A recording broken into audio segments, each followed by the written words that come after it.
Hello guys, welcome back to my YouTube channel. आज की video में हम डिस्कस करने वाले हैं ग्लाइकोलिसिस यानी कि ग्लूकोज का ब्रेकडाउन। ग्लाइको का मतलब होता है ग्लूकोज और लाइसिस का मतलब होता है टूटना।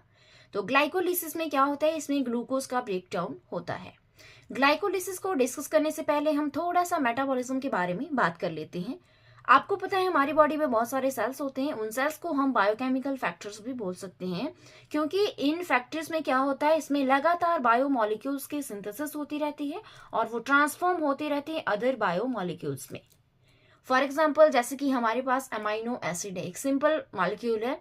अब इससे जब प्रोटीन की सिंथेसिस होगी तो प्रोटीन जो है वो कॉम्प्लेक्स मॉलिक्यूल है, यानी कि यहाँ पे सिंपल मॉलिक्यूल से कॉम्प्लेक्स मॉलिक्यूल की सिंथेसिस होती रहती है। तो इस प्रोसेस को हम बोलते हैं एनाबॉलिज्म, जिसमें सिंपलर फॉर्म से कॉम्प्लेक्स फॉर्म के बायोमोलिक्यूल जो है वो सिंथेसिस होते हैं। फॉर एग्जांपल अमाइनो एसिड से प्रोटीन का बनना एनाबॉलिज्म का एग्जांपल है। और इसी तरह हमारे पास क्या होता है, कई कॉम्प्लेक्स मॉलिक्यूल्स होते हैं और उनको सिंपलर मॉलिक्यूल्स में ब्रेक करना पड़ता है। जैसे कि आप यहाँ पे एग्जांपल ले लो दोबारा से प्रोटीन का। तो प्रोटीन से जब अमाइनो एसिड का ब्रेकडाउन होता है तो उसको हम बोलते हैं कैटाबॉलिज्म। ठीक है। अब एनाबॉलिज्म जो है, इसमें क्या होता है, इसमें एनर्जी कंज्यूम होती है, यानी कि जब कॉम्प्लेक्स मॉलिक्यूल को बनाना होता है तो उसमें एनर्जी चाहिए होती है, तो इस प्रोसेस में एनर्जी यूज होती है। जबकि कैटाबॉलिज्म में जब कॉम्प्लेक्स मॉलिक्यूल का ब्रेकडाउन होता है तो वहां से जो केमिकल बॉन्ड्स होते हैं, उसके अंदर कार्बन बॉन्ड्स होते हैं, वो ब्रेक होते हैं और उससे एनर्जी रिलीज होती है। अब यहाँ पर जो ये एनर्जी रिलीज हो रही है, इसको जो लिविंग ऑर्गेनिजम्स होते हैं वो इसको एटीपी की फॉर्म में अपने सेल्स में स्टोर कर लेते हैं और बाद में जब जहां भी इसकी जरूरत पड़ती है एनर्जी की, वहां पर इसको यूज कर लिया जाता है।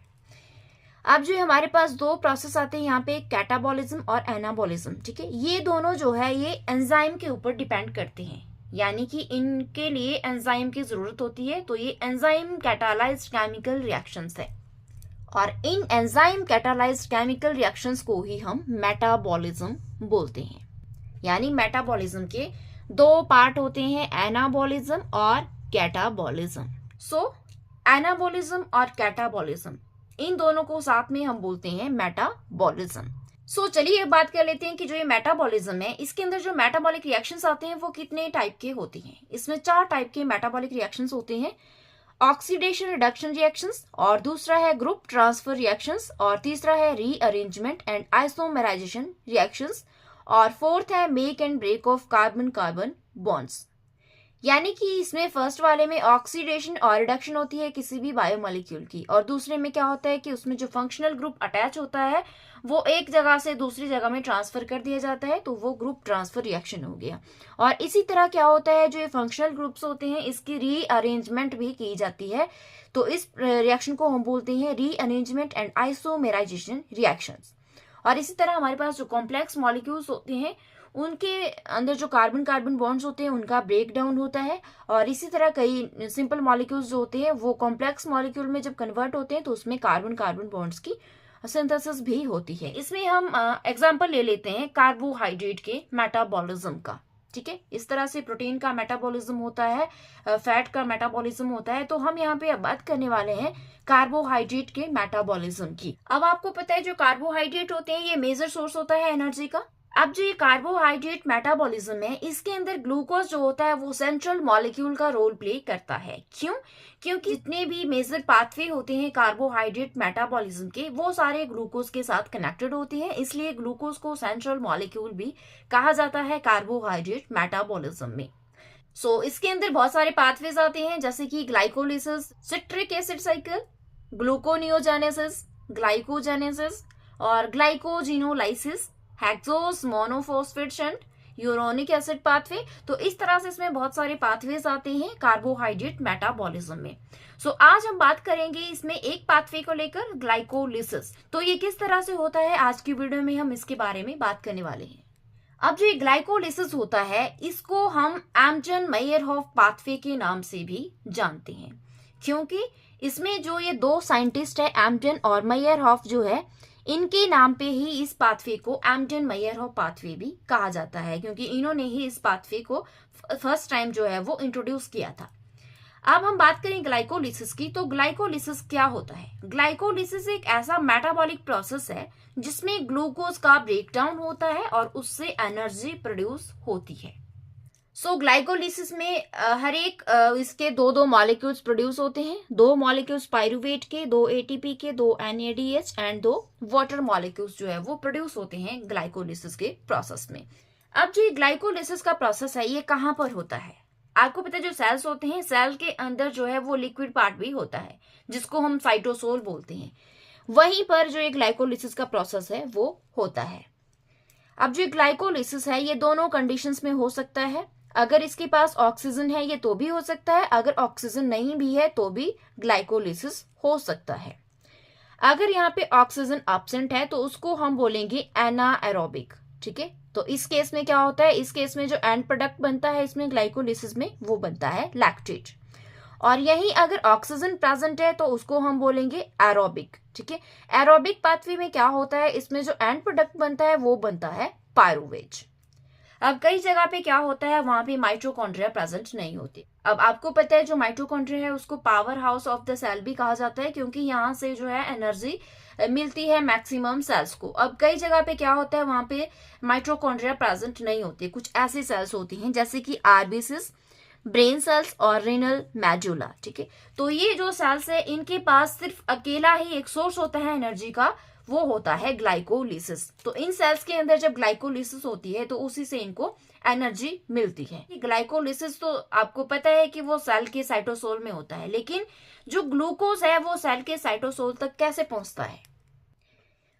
इसमें क्या होता है, जो सेल होता है सेल के पास प्लाज्मा मेम्ब्रेन होती है, और जो ये प्लाज्मा मेम्ब्रेन होती है यहाँ पर ये ग्लूकोज जो है वो एंटर नहीं कर सकता, ठीक है। मतलब ये डायरेक्टली एंटर नहीं कर सकता, इसको कुछ कैरियर मॉलिक्यूल्स चाहिए होती हैं। तो यहाँ पर क्या होता है, जो ये प्लाज्मा मेम्ब्रेन होती है सेल की, इसमें कुछ ब्लड ट्रांसपोर्टर्स प्रेजेंट होते हैं।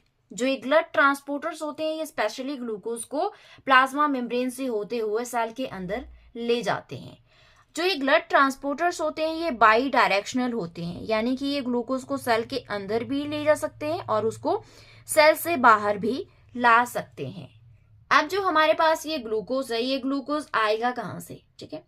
हम जो खाना खाते हैं यानी कि जो हम फूड लेते हैं वो क्या होता है, वो स्टमक से होता हुआ जाता है इंटेस्टाइन में, और इंटेस्टाइन में क्या होता है, वहां पे इंटेस्टाइनल जो सेल्स होते हैं वो उसको एब्जॉर्व करते हैं और उसको ब्लड में भेज देते हैं। अब जब ब्लड में चला गया तो ब्लड तो पूरी बॉडी में फ्लो करता है और वहां से वो पूरे सेल्स में चला जाता है, ठीक है। तो आफ्टर एब्जॉर्प्शन क्या होता है, जो ग्लूकोज है उसका ब्रेकडाउन होता है, यानी कि उसकी ग्लाइकोलिसिस होती है।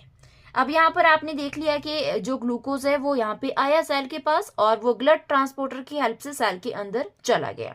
अब जब वो सेल के अंदर चला गया तो यहाँ पे होगा हमारे पास ग्लाइकोलिसिस। अब जो ये ग्लाइकोलिसिस का प्रोसेस है इसमें 3 डिस्टिंक्ट फेजेस आती है इसकी रिएक्शंस में। पहली आती है एनर्जी इन्वेस्टमेंट फेज, यानी कि प्राइमिंग फेज। इसमें क्या होता है, इसमें एनर्जी को यूज किया जाता है। और दूसरी इसमें आती है स्प्लिटिंग फेज। तो इसमें क्या होता है, जो कॉम्प्लेक्स मॉलिक्यूल होता है उसको स्मॉलर मॉलिक्यूल्स में तोड़ा जाता है, यानी कि उसको स्प्लिट किया जाता है, तो इसलिए इसको बोलते हैं स्प्लिटिंग फेज। और थर्ड इसमें आती है एनर्जी जनरेशन फेज।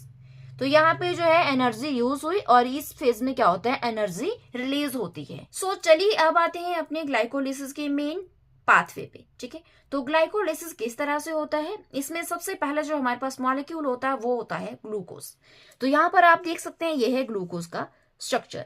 अब ग्लूकोज जैसा कि मैंने आपको बताया कि ये डायरेक्टली प्लाज्मा मेम्ब्रेन को एंटर नहीं कर सकता, तो इसको क्या किया जाता है, जो ब्लड ट्रांसपोर्टर्स होते हैं वो इसको मेम्ब्रेन के अंदर लेके आते हैं। अब ये आ गया साइटोसोल में, ठीक है। तो साइटोसोल में जब ये आ जाता है तो यहाँ पर क्या होता है, इसकी फॉस्फोरिलेशन होती है। फॉस्फोरिलेशन मतलब जहां पे फॉस्फेट ग्रुप अटैच होता है उसको हम बोलते हैं फॉस्फोरिलेशन।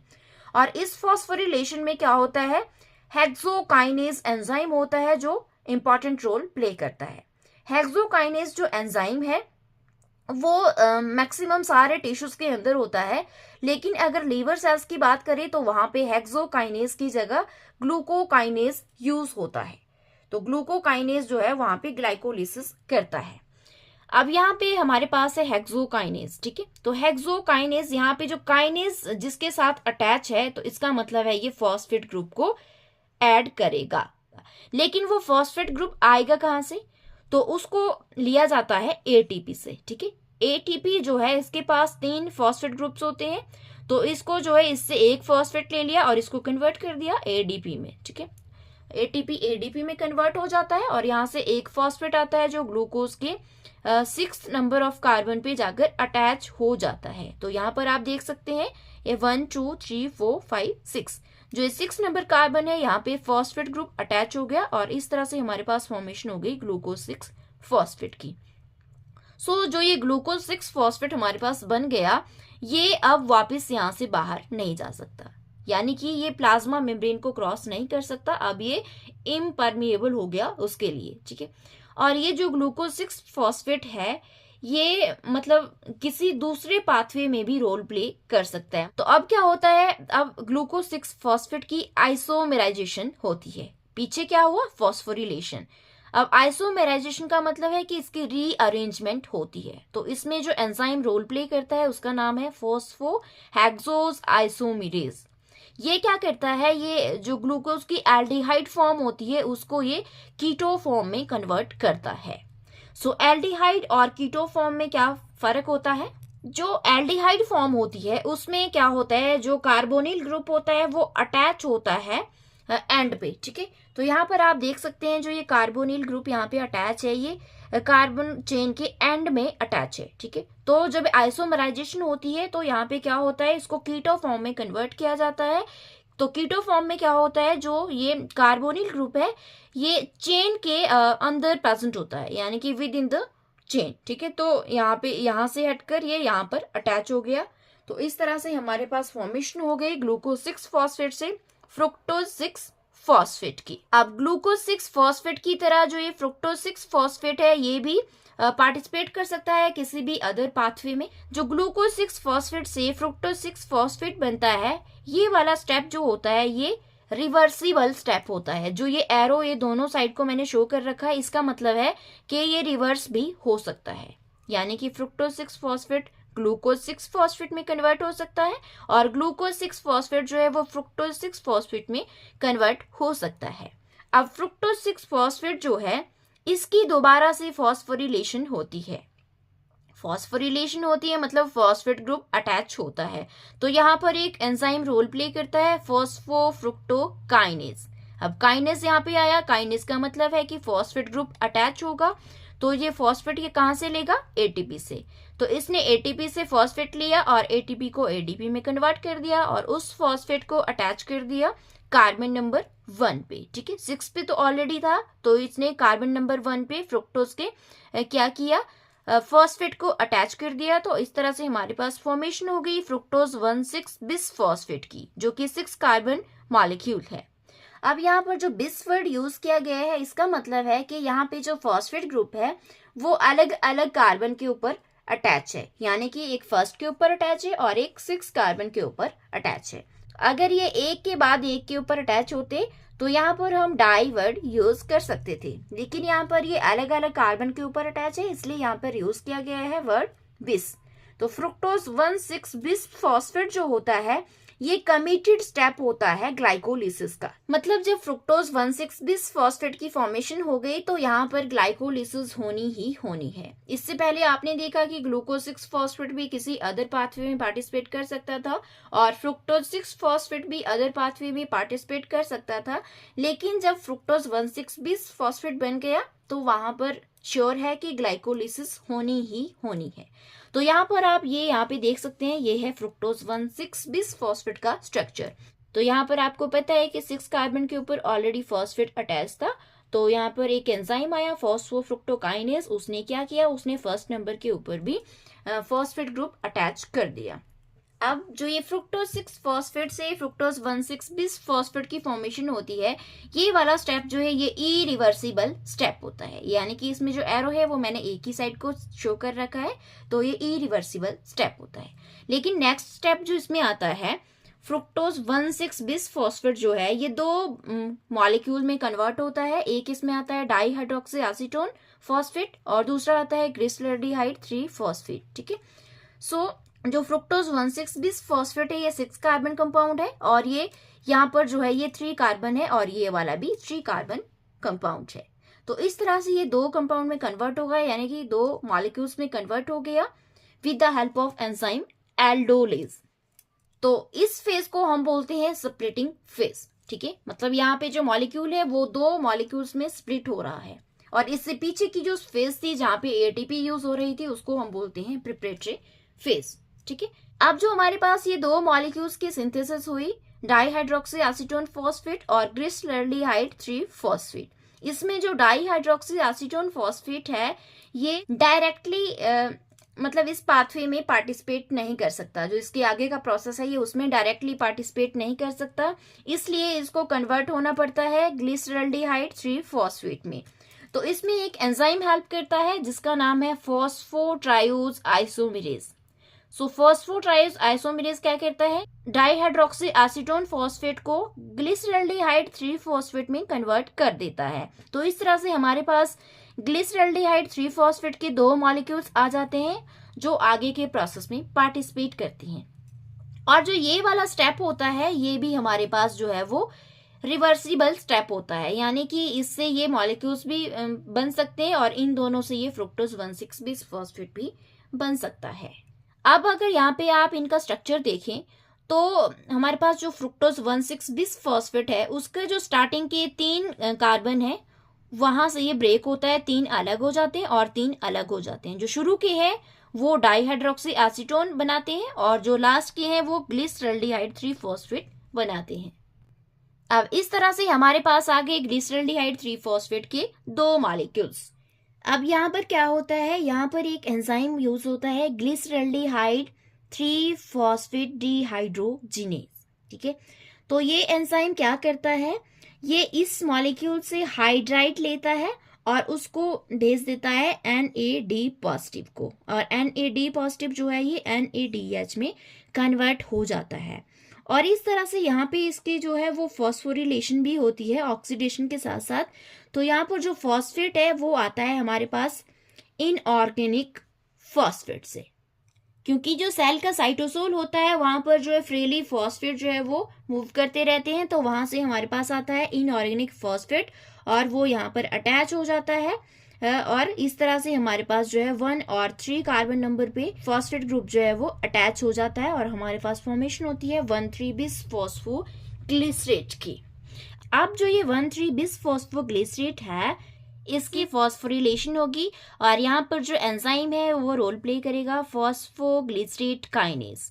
काइनेज का मतलब है कि फॉस्फेट ग्रुप अटैच होगा। ठीक है, तो यहाँ पर क्या है कि यहाँ पे जो फॉस्फेट ग्रुप है वो कहाँ पर अटैच होगा।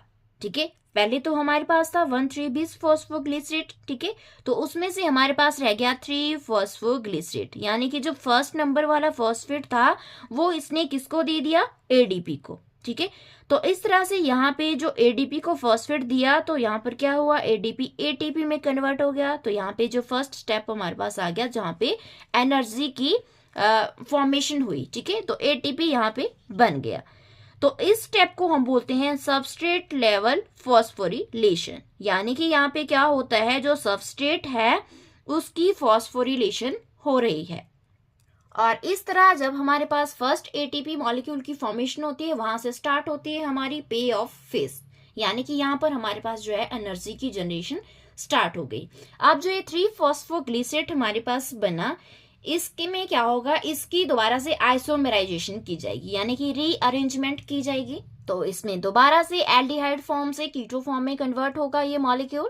पहले आपने देखा जो ये फॉस्फेट ग्रुप था ये यहाँ पर अटैच था, अब ये बीच में अटैच हो गया है। तो इस तरह से इसकी आइसोमराइजेशन होगी और इसमें एक एंजाइम यूज होगा जिसका नाम है फॉस्फोग्लिसरेट म्यूटेज। ये क्या करेगा, आइसोमराइजेशन करेगा इस मॉलिक्यूल की, और इस तरह से हमारे पास बन जाएगा 2 फॉस्फोग्लिसरेट। अब 2 फॉस्फोग्लिसरेट से एक हाई एनर्जी कंपाउंड यहाँ पे जनरेट होगा जिसका नाम है फॉस्फोइनोल पाइरुवेट। जो ये फॉस्फोइनोल पाइरुवेट है इसमें हेल्प करता है एंजाइम एनोलेज। जो ये एनोलेज एंजाइम है इसको मतलब फंक्शन परफॉर्म करने के लिए Mg2 पॉजिटिव और Mn2 पॉजिटिव की जरूरत पड़ती है, और इस तरह से ये क्या करता है, हाई एनर्जी कंपाउंड की जनरेशन करता है जिसका नाम है फॉस्फोइनोल पाइरुवेट। और जब इसकी जनरेशन होती है तो यहाँ से वाटर मॉलिक्यूल रिलीज होता है। तो इस प्रकार हमारे पास जो है मतलब 2 ग्लिसरॉल्डिहाइड के 2 मॉलिक्यूल्स है, तो 2 वाटर मॉलिक्यूल यहाँ पे रिलीज हो गए। अब इस फॉस्फोइनोल पाइरूवेट से जो हाई एनर्जी फॉस्फेट है उसको एक एंजाइम जो है वो ट्रांसफर कर देगा किसको, एडीपी को। ठीक है, तो इसमें एंजाइम जो यूज होता है वो होता है पाइरूवेट काइनेज। ये क्या करता है, ये कैटालिसिस करता है फॉस्फेट ग्रुप को ट्रांसफर करने के लिए। ठीक है, तो यहाँ पे जो फॉस्फो है मतलब फॉस्फेट ग्रुप है इसमें ये वाला, ये क्या होगा यहाँ से ये ट्रांसफर हो जाएगा हमारे पास एडीपी को, और एडीपी को जब ये ट्रांसफर होगा तो वहां से एडीपी एटीपी में कन्वर्ट हो जाएगा। तो इस तरह से दोबारा से हमारे पास जो है एटीपी की सिंथेसिस हो गई और हमारे पास बन गया यहाँ पे पाइरूवेट। इस स्टेप को हम बोलते हैं सबस्ट्रेट लेवल फॉस्फोरिलेशन, क्योंकि इसमें दोबारा से जो सबस्ट्रेट है उसकी फॉस्फोरिलेशन हो रही है। अब जो हमारे पास पाइरूवेट की फॉर्मेशन हुई, ये पाइरूवेट जो है अगर इसको ऑक्सीजन मिल जाती है तो ये क्या करेगा, माइटोकॉन्ड्रिया के अंदर एंटर होगा और वहां पर ये एसिटाइल को एंजाइम में कन्वर्ट हो जाएगा और आगे ये कार्बोक्सिलिक एसिड साइकिल में पार्टिसिपेट करेगा। तो इस तरह से ये आगे का पाथवे जो है वो स्टार्ट होगा यहाँ से कार्बोक्सिलिक एसिड साइकिल।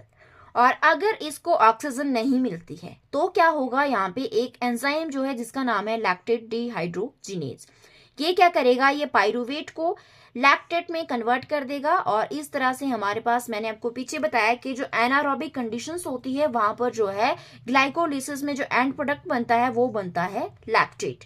तो अगर इसको ऑक्सीजन नहीं मिलेगी तो ये लैक्टेट की सिंथेसिस कर देगा और यहाँ पे जो ये NADH प्लस H पॉजिटिव है इसको NAD पॉजिटिव में कन्वर्ट कर देगा और हमारे पास बन गया यहाँ पे लैक्टेट। अगर इसका ओवरऑल रिएक्शन हम यहाँ पर देखें तो हमारे पास क्या था, ग्लूकोज मॉलिक्यूल था। ठीक है, 2 ATP यहाँ पर यूज हुए और 2 इनऑर्गेनिक फॉस्फेट और 2 NAD पॉजिटिव और 2 H पॉजिटिव मॉलिक्यूल्स यूज हुए और इसके साथ साथ जो है वो 4 ATP मॉलिक्यूल्स यहाँ पे यूज हुए।